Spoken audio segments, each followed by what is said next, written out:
Like to follow along, our scripture is from Luke chapter 12 this morning. Luke chapter 12, verses 16 through 21. I'll be reading from the New American Standard. And he told them a parable, saying, the land of a rich man was very productive. And he began reasoning to himself, saying, what shall I do, since I have no place to store my crops? And then he said, this is what I will do. I will tear down my barns and build larger ones, and there I will store all my grain and my goods. And I will say to my soul, soul, you have many goods laid up for many years to come. Take your ease, eat, drink, and be merry. But God said to him, you fool, this very night your soul is required of you. And now who will own what you have prepared? So is the man who stores up treasure for himself and is not rich toward God.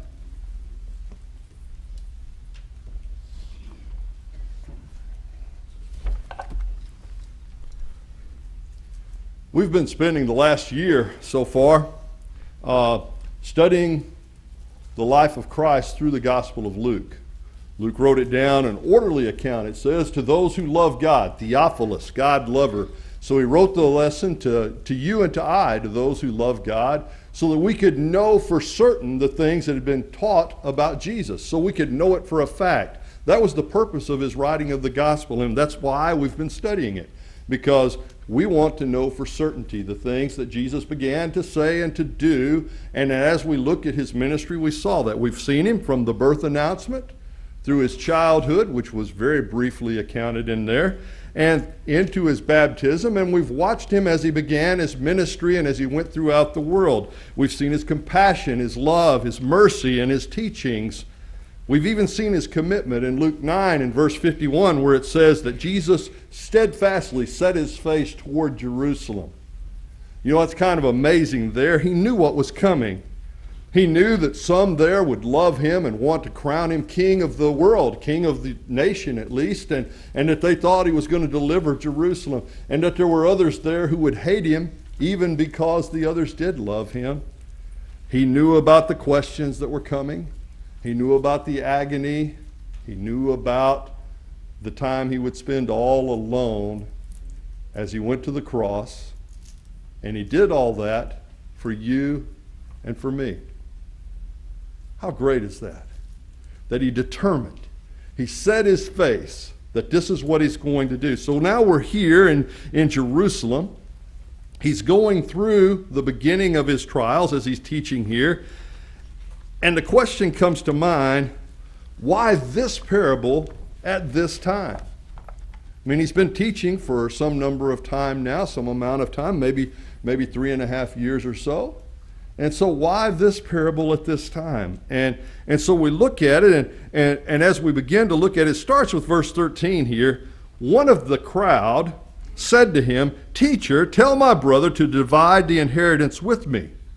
But he said to him, Man, who made me a judge or an arbitrator over you?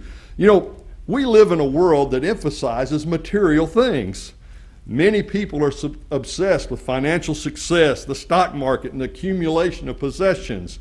You know, surrounded by and constantly bombarded by these ideas, it's easy to lose sight of the most valuable things. If you go to your television set, apparently you'd be happy if somebody parked a new car in your driveway, right? Did that work? Yeah. You know, but you know, apparently we'd be happy if somebody bought us a new iPad or a new iPod or a new iPhone or a new whatever the thing is that we want. As long as we got possessions, we will be happy. Apparently, according to what everybody seems to tell us, we're bombarded by that constantly. And yet, those aren't the real things. Things like love and joy and peace. You can't put your hand on them. You can't reach out and grab a hold of them.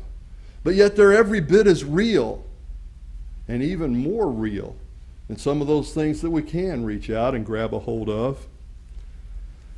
The world doesn't emphasize those things, but they are the dearest things in the world. But then Jesus, he's right in the middle of talking to people, and he gets interrupted by this. How sad is that? Remember what we talked about last week? Jesus has just delivered a discourse on hypocrisy. Jesus has just been talking about hypocrisy, and this guy interrupts him to say, hey, tell my brother to divide the money with me. Wow. Was he even listening? Was he listening at all? Jesus has just been talking about loving one another and things like that, and apparently the brother's there with him. And Jesus reminds him that it's not his place to make that decision. And then he taught an important lesson for all time. Verse 15, he said to him, take heed and beware of covetousness. For one's life does not consist in the abundance of the things he possesses. Do you know what the last of the 10 Commandments was? Anybody? There's a hint. Don't covet. There you go. Jesus is pointing out to them that the commandments had already spoken to this situation. Don't covet. And he tells them, you need to be careful about this. You need to be very careful about this idea of coveting other people's things, because life is more than the sum of our things. He who dies with the most toys is just as dead as he who dies in obscurity. And having said this, then he tells them this parable about a rich fool. Then he brings this parable. And the first thing we see about this guy in this parable, and we've had the scripture reading on that, but the first thing we see are things that make his life look attractive to us. Okay? He was wealthy. I think most people would like to experience being wealthy for a little while. At least they think they would. But he was wealthy. He was a trader, a farmer, and he'd been very successful in what he did. Jesus refers to him as a certain rich man. You know, and there's nothing wrong with being rich. It's the love of money, not the possession of money, that leads to all types of evil. That's what Paul writes to Timothy in 1 Timothy 6 and verse 10. It's not being rich. It's the love of the riches.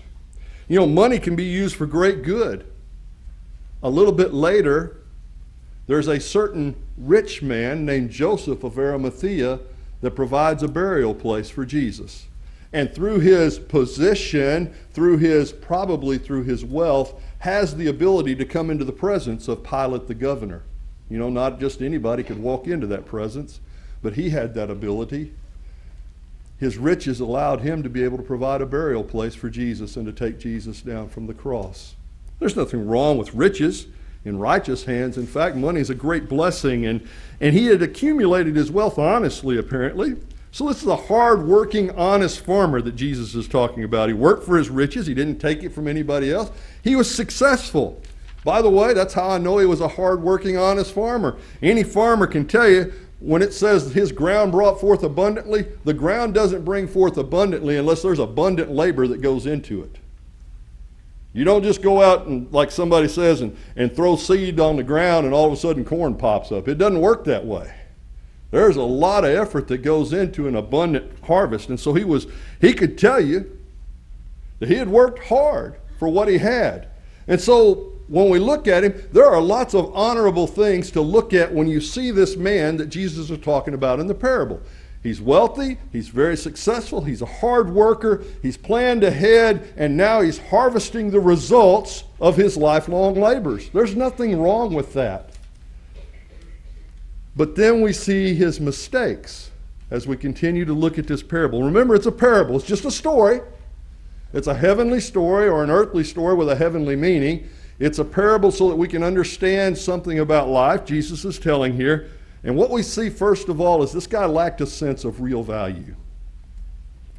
He followed God's natural laws for making a living. You know, seed time and harvest and planting and harvest and hard work and the results of that. He worked smarter and harder, and he did honest business so that others would do business with him. He was good at these things. But he neglected God's spiritual law for making a life. You know, many books have been written about what we need to focus on and where we need to focus our lives. Some athletes focus every single thought on what that medal is going to feel like and what they'll look like when they stand on that stage with the medal around their neck or with that ring on their finger saying that they're champions. And they focus on that, and it gives them drive and energy to try harder and to strive. Even when things get tough, it keeps them from quitting. And we've seen that. Many medical students look forward to the day when they'll become a doctor, and so they go through you wouldn't believe, sometimes 100-hour weeks of internships and study, and they've got school, and they've got to study, and they've got school, and they've got to study, and then they've got patients they've got to care for, and then they've got to follow other doctors around and second guess the other doctors without offending them. At the same time, try to figure out how to save somebody's life while they're learning how to save people's lives. And yet they go through that because they've got a goal. I want to be a doctor someday, and this is part of the process to do that. And the bookstores, you go to a bookstore, well, it's hard to find a bookstore nowadays, but if you go to a bookstore and you go in there, it's filled with books on telling you how to become rich if you'll just focus on becoming rich. And so they tell us, you need to act like you're rich, you need to dress like you're rich, you need to talk to rich people, you need to hang out with rich people, you need to act the part, and you'll grow rich doing that. By the way, most rich people don't act like that. Have you ever noticed that? Most of the people you know who have great wealth don't act like they have great wealth. Maybe that's why they still have great wealth, because they didn't spend it all trying to look like they had great wealth. I remember sitting at a dinner table one time with a friend of mine, and somebody was talking about the lottery, and they said so-and-so had won $1 million or something like that in the lottery. And John looks over, he's gone now. He passed away this month of COVID. But John looks over and he said, well, he said, being a millionaire ain't what it used to be.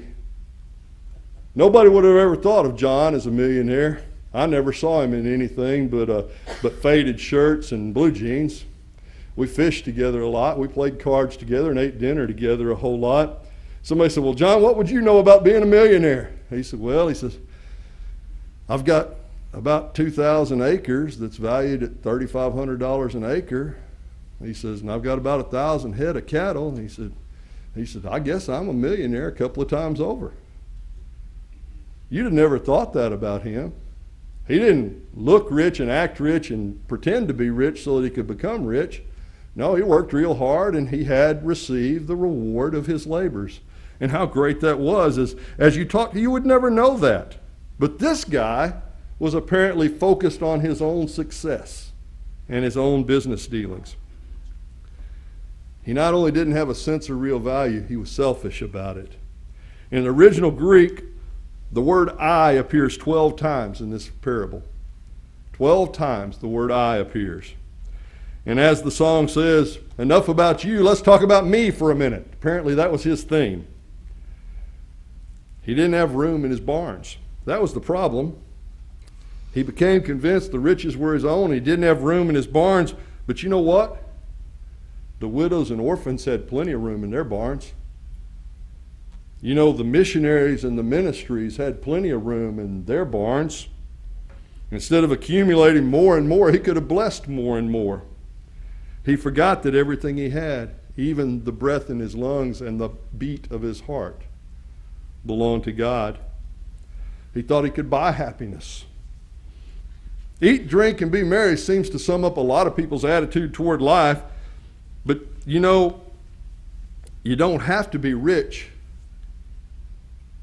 You don't have to be rich to ignore everything about life and just go around trying to fulfill your own desire. That was his case, but it's often the case of people who aren't rich as well. Oh, sure, he could spend more money and he could get the finest food and the finest drinks and the finest excursions. But the guy that finds happiness in a bottle of Thunderbird is no less happy than the guy who finds his happiness in a bottle of the finest Chardonnay. By the way, I'm not sure what Chardonnay is, but I've read about it. As a police officer, I encountered a lot of people who enjoyed their Thunderbird. A lady who fills her stomach with Spam sandwiches is every bit as full as the woman who dines on the finest Virginia hams. And the lady that drives to Kroger in her Volvo parks right next to the one who drove there in her 20-year-old pickup truck. You know, there's not a whole lot of difference between all that. The point is, he thought he could find happiness in his possessions, and he was neglecting the true source of life and happiness entirely. Life is not summed up in the number of our possessions or our accumulated wealth. Here's a quote from Dr. Seuss. He is a wise man sometimes, or was, from How the Grinch Stole Christmas. And the Grinch, with his Grinch feet, ice cold in the snow, stood puzzling and puzzling. How could it be so? It came without ribbons, it came without tags, it came without packages, boxes, or bags. And he puzzled and puzzled till his puzzler was sore. Then the Grinch thought of something he hadn't before. What if Christmas, he thought, didn't come from a store? What if Christmas perhaps means a little bit more? What if Jesus was right and our lives mean a little bit more than the sum of our possessions? We know he was right, and we know that they do, but we live sometimes like we believe that our life consists of the sum of the things that we have. This guy had no thought for eternity. It's all about the here and the now and the joys I'll experience when I can rest. It's all about him. Oh, he might take time to think about God when he's older. He's got plenty of time when he gets older. But for now, he needs to get what he can while the getting's good, because next year's crop prices might not be quite as good as this year's crop price. We need to make sure we make all the business we can and all the profit we can, because next year we don't know what's going to happen. It might be, somebody said, well, 2021 couldn't be any worse than 2020. How do you know? How do you know? COVID's not over. Some of the other things that are going on are not over. It could be worse. The effects go on for a while. When you look across the street and my favorite Mexican restaurant's not open anymore, that's going to affect me next year. It is. We go on and on as we look at that. But now, as Paul Harvey says, let's look at the rest of the story, the rest of this parable. We see the rebuke here that Jesus has for him. He says, God calls him, you fool, or you foolish one. Those are pretty strong words coming from Jesus, who said if we say to our brother, you fool, we're in danger of the fires of hell. That's pretty strong language from somebody who says don't do that, for them to use those very words. Is Jesus being a hypocrite? Or is he saying there are times when people are absolutely foolish? And I think that's what he's talking about. He's not talking about the guy's intelligence. He's talking about the guy's spiritual blindness. That's what he's talking about. He wasn't unintelligent. He was able to make great profits. He had an opportunity to lay up for himself treasure in heaven. But instead, he's trying to compile as much as he could here on earth. James tells us if we know the right thing to do and we neglect to do it, that's sinful for us. We need to do what's right, and we need to know what's right and to do what's right. And then we see the fellow's soul summoned. The rich man forgot something. When we die, and we all will, that's not the end, it's only the beginning. For him, death came at a most unwelcome time, but we have very little control over when death will visit us. Very little control over that. Oh, we can eat right and exercise and visit our doctor like we're supposed to and take the vitamins and the medications we're supposed to take, and we might extend our lives for a little while. We might live longer, and we might live better while we're alive by doing that. But you see, every day, people, I know people, who ate right and lived right and took care of themselves the best they could all through their life, and yet they don't necessarily live to a ripe old age.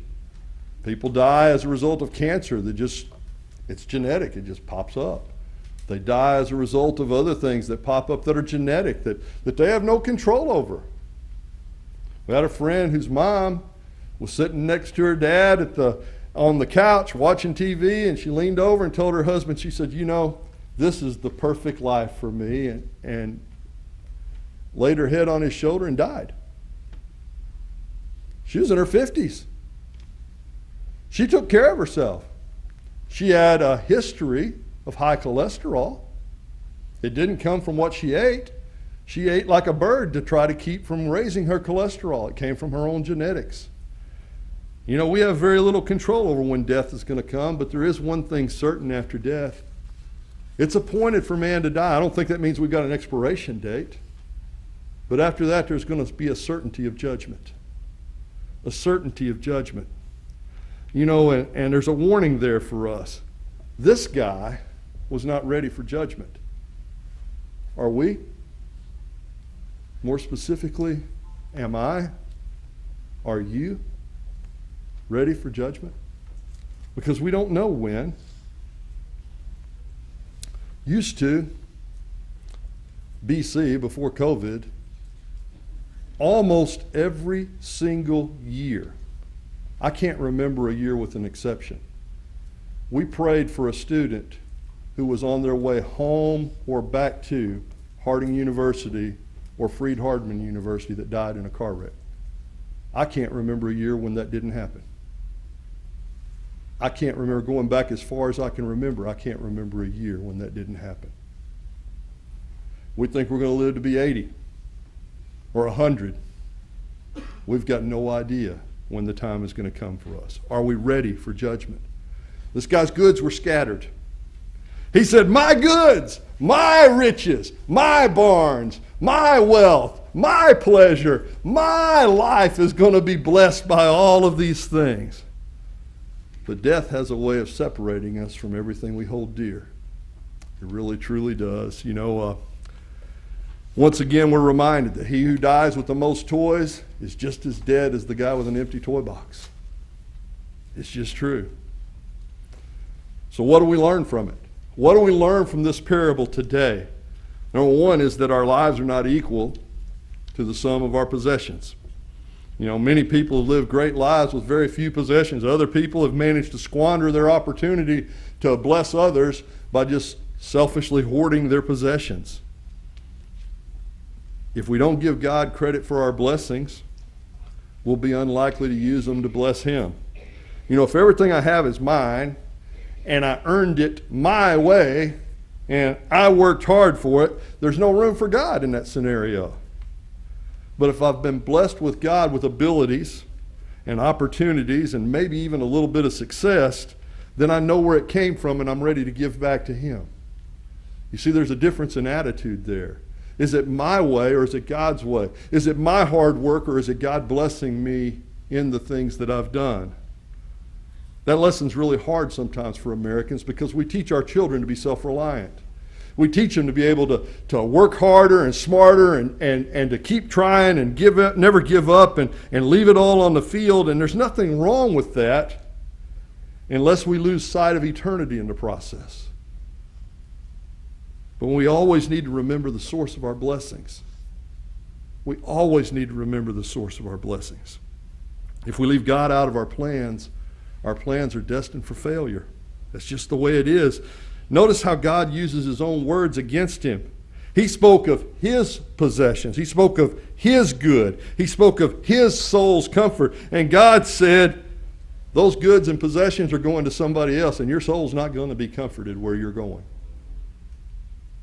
God used his own words against him.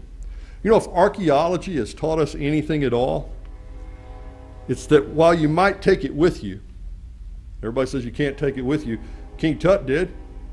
Man, look at that tomb and all the riches of gold that they found in that tomb. Some of his favorite horses and dogs were in there with him, and some of his favorite slaves, and even some of his wives that he may have never known. We don't know about that. Even food and drink. But when they uncovered that tomb, some 5,000 years later or so, 4,000 years, whatever it was, all of those things had been untouched. Oh, you might take it with you, but you're not going to enjoy it. You're not going to enjoy it at all. They're worthless to the one who's buried in the tomb. So here's the question for this morning. Are you laying up treasures in heaven? Is that your goal? Or are you storing up things for others to possess? Because according to Jesus, those are the two options we have here. Those are the two options. We can either lay up treasure in heaven, or we can store up and hoard up for somebody else to possess. Maybe this morning you're not a child of God. Maybe you've never put Jesus on in baptism, and it's time. It's time. It's past time. We don't know how much time we have. What we do know for sure is that Jesus said that anybody who believes in him and is baptized will be saved. Those are his words, not my words, not the official Church of Christ doctrine words, not anything like that. Those are the words of Jesus himself. And I'm willing to take him at his word. And so I believed, and when I believed, I was baptized, because I take Jesus strictly at his word on that. Maybe you need to do that this morning. Maybe you're here today and you need to come back because you've wandered away. Maybe you've allowed the world to get between you and God, and it's time to come back to God. If you need to respond, won't you come while we stand and sing to encourage you?